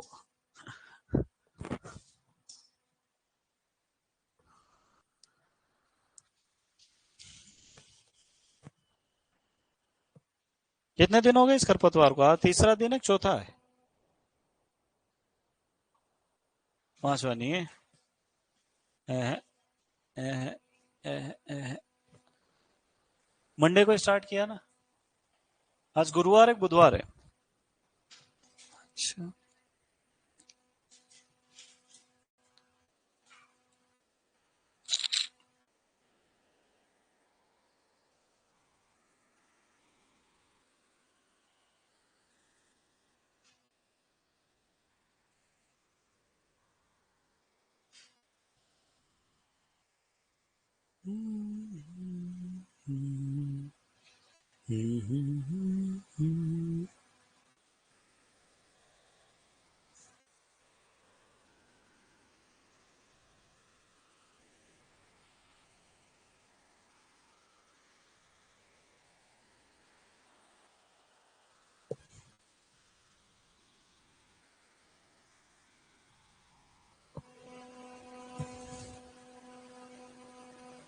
लिख लिया बेटा?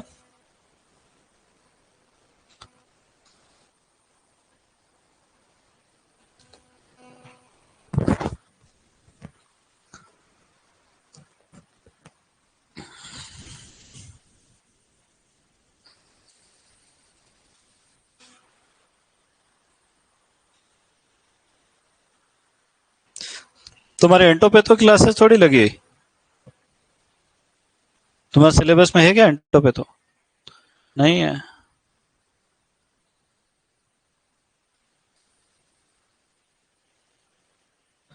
चलो चले आगे।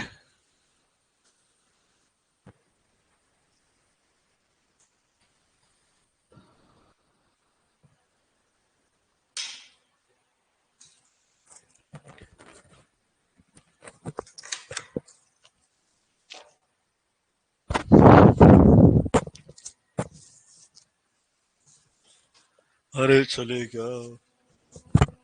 ओ भैया, चले क्या? धीरे धीरे लिखते रहते हैं।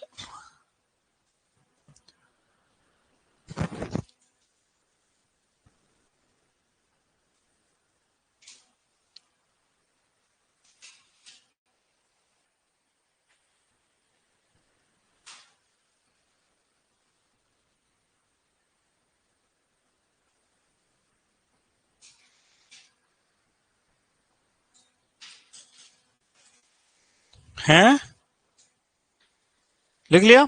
चलो, अब देखो, विश्व में खोजा गया पहला शाकनाशी कौन सा था? 2,4-D, है ना? प्रथम शाकनाशी किसने खोजा था, बताया तुमको? 1942 में जिनरमैन और हिचकॉक। किसने खोजा था बेटा? जिनरमैन एवं हिचकॉक। इन्होंने क्या ढूंढा था? हार्मोन के रूप में। कौन सा हार्मोन था? 2,4-D, जो किसका प्रकार है बेटा? ऑक्सिन का प्रकार है।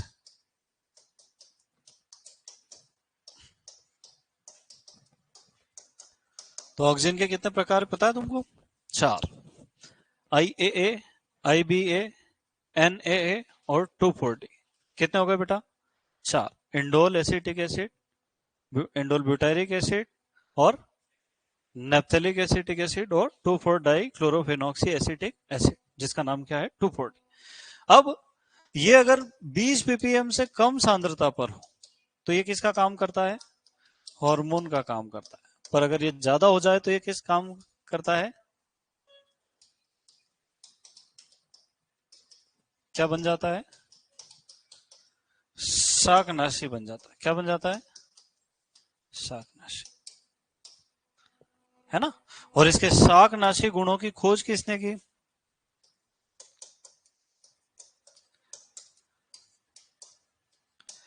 1944 में मार्श एवं मिचेली। मार्च नहीं है ना, क्या है? मार्श एवं मिचेली। दोनों प्रश्न अलग अलग है कि एक ही है? अलग अलग है। 2,4-D की खोज तो पहले ही हो गई, 2 साल पहले। बाद में मार्स मिचेली ने देखा कि जब इसको अपन ज्यादा सांद्रता में डाल देते हैं तो ये द्विबीजपत्री पौधों को, यानी चौड़ी पत्ती वाले पौधों को नष्ट कर देता है। तो ये बात अपने को याद तो सबको रहती है, पर लिखता कोई भी नहीं है। कौन सी पत्ती वाले पौधों को नष्ट कर देता है? तो चने के खेत में डाल देना चाहिए, है? सोयाबीन में? बताओ। नहीं डालेंगे? चौड़ी पत्ती वाली फसल नहीं मारता है। चौड़ी पत्ती वाले खरपतवारों को मारने में प्रयोग करना है। अगर कपास के खेत में डाल दिया तो खेल खत्म समझो। तो 2,4-D के लिए सर्वाधिक संवेदनशील पौधा कौन सा है? कपास। पड़ोसी के खेत में भी मक्का में डाला है तो भी इधर अपने फसल में नुकसान होगा, उसको कहते हैं फिंगर लीफ कपास में पढ़ेंगे अपन, है ना। 2,4-D का दुष्प्रभाव क्या कहलाता है? Finger leaf. चलो इतना और लिख लो।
ये कौन है भाई?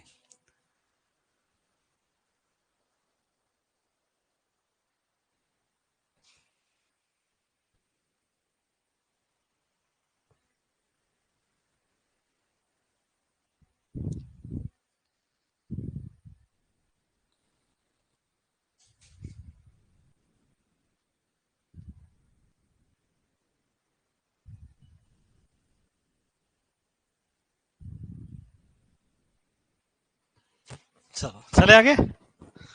अरे लिखा क्या? 1944 लिखा है बेटा। 1944। चौराणु दिख रहा है क्या तुमको?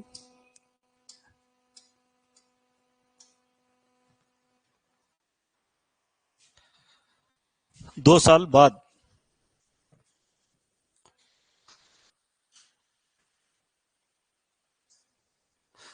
अच्छा तुम एक काम करो, मुझे 4-5 शाकनाशियों के नाम बताओ देखें।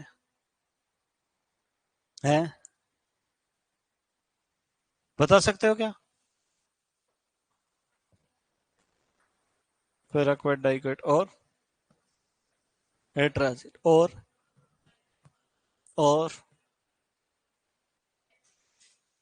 बस।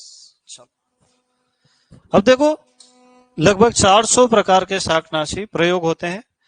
अब जो अपन बुक्स में पढ़ते हैं ना, उसमें से आधे ज्यादा तो पहले बैन हो चुके हैं, पर क्वेश्चन अभी भी आते हैं अपने। इसमें कोई गलती नहीं है, जो पूछने वाले उनकी गलती है। तो अपने पढ़ना तो वही है जो सबको पता है ना।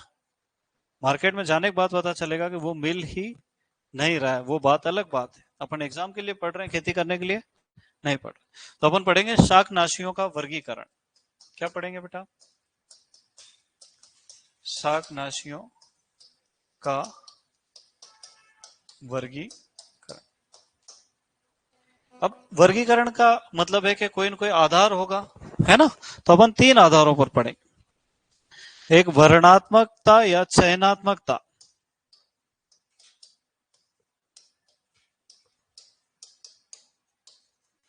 कि वो किस प्रकार के पौधों को मारता है, उसमें चयन करने की क्षमता है या नहीं है। तो इस आधार पर पहला वर्गीकरण हम लोग पढ़ेंगे। ओ भाई ओए।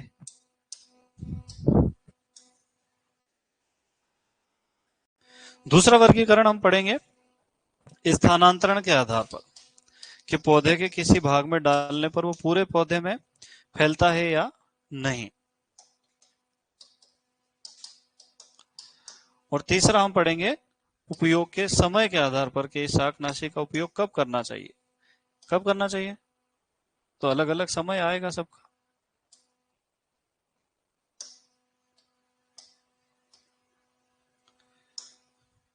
ऐसा पढ़ा होगा 12वीं में तुमने, है?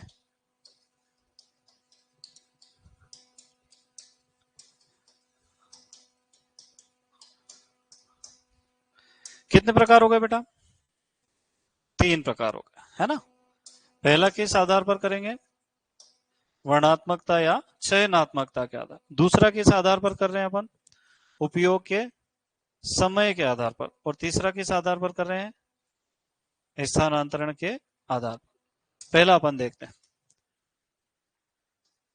चयनात्मकता या वर्णात्मकता।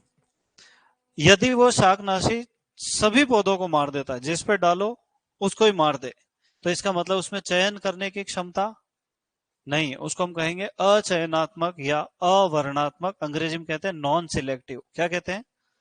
उसमें चयन करने की क्षमता नहीं है, उसके संपर्क में जो भी आएगा वो उसको मार देगा। तो पहला प्रकार तो क्या हो गया? अचयनात्मक या अवर्णात्मक। अंग्रेजी में क्या कहेंगे बेटा? अंग्रेजी आसान है इसकी, क्या कहेंगे? Non selective. क्यों कहा इसको नॉन सिलेक्टिव? क्योंकि इसमें चयन करने की क्षमता नहीं है। और ऐसे केवल 3 ही उदाहरण अपने को याद करना है हमेशा के लिए: पैराक्वेट, डाइक्वेट और ग्लाइफोसेट। इनको छोड़ दें तो बाकी सब कैसे बच जाएंगे? चयनात्मक। बहुत इजी काम है ये, इसको कठिन बना लेते हैं बच्चे अपने दिमाग से ही, नए नए कॉन्सेप्ट जोड़ लेते हैं। चयनात्मक का क्या अर्थ होगा बेटा? बताओ। कि ये एक विशेष प्रकार के पौधों को ही नष्ट करते हैं, बाकी पौधों को नुकसान नहीं पहुंचाते। इनमें सिलेक्शन करने की क्षमता होती है, इसलिए इनको कहते हैं सिलेक्टिव हर्बिसाइड। क्या कहते हैं बेटा? सिलेक्टिव। बाकी सब में कौन बचा? तुमको जितने नाम याद आए सब यहाँ ठोक देना। जैसे गेहूं में प्रयोग होता है 2,4-D, सल्फोसल्फ्यूरॉन, मेटसल्फ्यूरॉन, आइसोप्रोटिरॉन, पेंडिमेथाइलिन, फ्लुक्लोराइन, है ना? एट्राजिन, सीमाजिन, एलाक्लोर, विटाक्लोर, परस्यूट, सब। तो इन तीनों को छोड़ के बाकी सब, 2-4 नाम तो मैं लिख देता हूं। 2,4-D,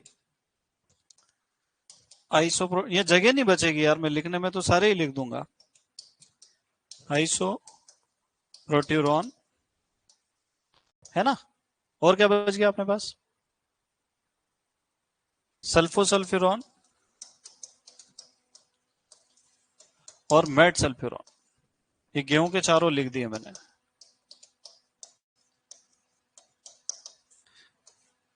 क्लियर है मामला? तो इन तीनों को छोड़ के बाकी सब कैसे हो गए बेटा हमारे पास? चयनात्मक हो गए। अब दूसरा है स्थानांतरण के आधार पर। एक वो शाकनाशी होते हैं जो जिस पौधे के जिस भाग पे डाले केवल उसी भाग को नष्ट करेंगे, दूसरे भागों को भी नष्ट नहीं करेंगे। जैसे मान लो H2SO4 देखा है तुमने कभी? डेयरी वाला एसिड।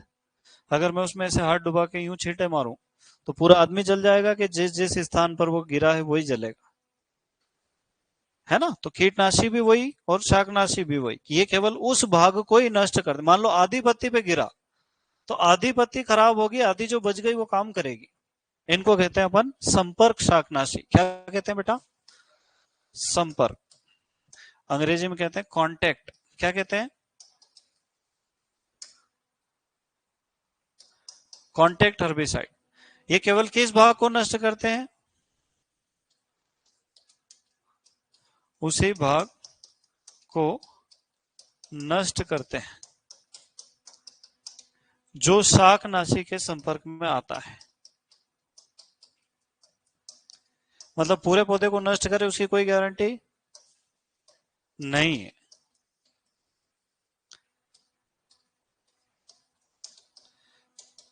और इसका उदाहरण क्या है बेटा? पैराक्वेट, डाइक्वेट और ग्लाइफोसेट। ग्लाइफोसेट हटा देंगे तो क्या बच जाएगा अपने पास? पैराक्वेट और डाइक्वेट।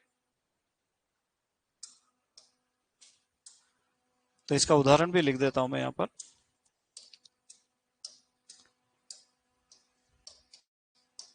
पैराक्वेट और डाइक्वेट। मतलब यहां किसने साथ छोड़ दिया इनका? ग्लाइफोसेट में, क्योंकि ग्लाइफोसेट किस में चला जाएगा? स्थानांतरित में। काय में चला गया बेटा? स्थानांतरित। इसको हम कहते हैं अंग्रेजी में ट्रांसलोकेटेड। क्या कहते हैं बेटा? ट्रांसलोकेटेड या सिस्टमेटिक। क्या कहते हैं? ये सांप के जहर की तरह होता है, किसी भी भाग में काटे आदमी पूरा ही मरता है ना? तो ये शाकनाशी कौन से वाले बेटा? स्थानांतरित पौधे के किसी भी भाग के संपर्क में आने पर पूरे पौधे में फैल जाते हैं।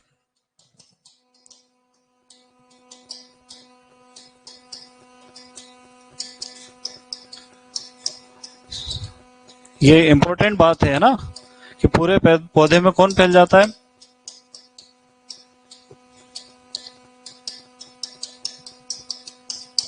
अब इसमें कौन कौन आएगा बताओ।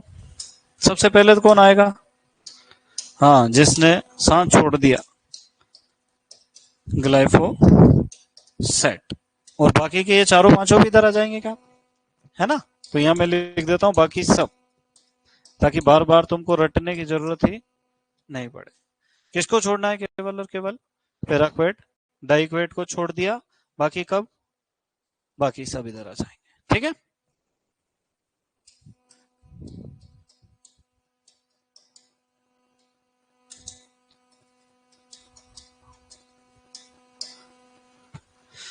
इतनी बात क्या तुम्हारी समझ में आई।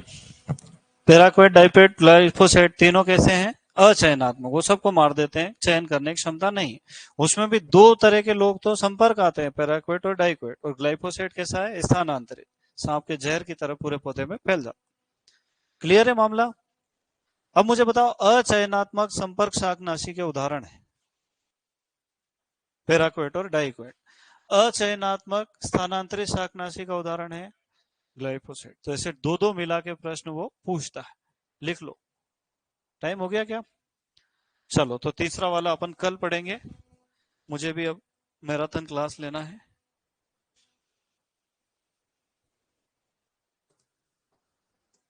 जी सुपर 2 और 3, हाँ तारीख कितनी बेटा।